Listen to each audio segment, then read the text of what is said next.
شكرا على الإبلاغ. سيتم حجب هذه الصورة تلقائيا عندما يتم الإبلاغ عنها من طرف عدة أشخاص. بنك المغرب ومكتب الصرف يوطدان التعاون. وميم عين نشر في هسبريس يوم 15 من نوفمبر 2022. وقع بنك المغرب ومكتب الصرف أمس الاثنين بالرباط اتفاقية شراكة تروم وضع إطار رسمي لتبادل المعطيات والتجارب في المجالات ذات الاهتمام المشترك. وذكر بلاغ مشترك أن هذا الإطار الجديد سيمكن أيضا كلتا المؤسستين من تعزيز علاقات التعاون من خلال العمل معا على تحسين جودة المعطيات، وكذا تطوير الكفاءات في مجال الإحصائيات وتدبير المعطيات. وأوضح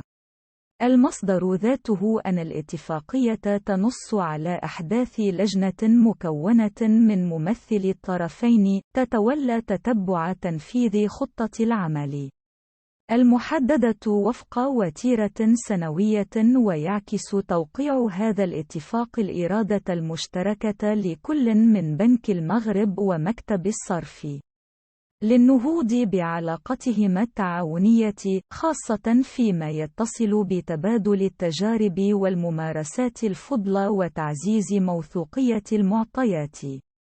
انظر هنا لقراءة الخبر من مصدره مواضيع ذات صلة. اتفاقية شراكة بين بنك المغرب والبنك البرتغالي بنك المغرب وإدارة جمارك يتبادلان المعطيات والتجارب. بنك المغرب وإدارة جمارك والضرائب غير المباشرة يوقعان شراكة لتبادل المعطيات والتجارب. بنك المغرب وإدارة جمارك والضرائب غير المباشرة يوقعان شراكة لتبادل المعطيات والتجارب. بنك المغرب وإدارة جمارك والضرائب غير المباشرة يوقعان شراكة لتبادل المعطيات والتجارب.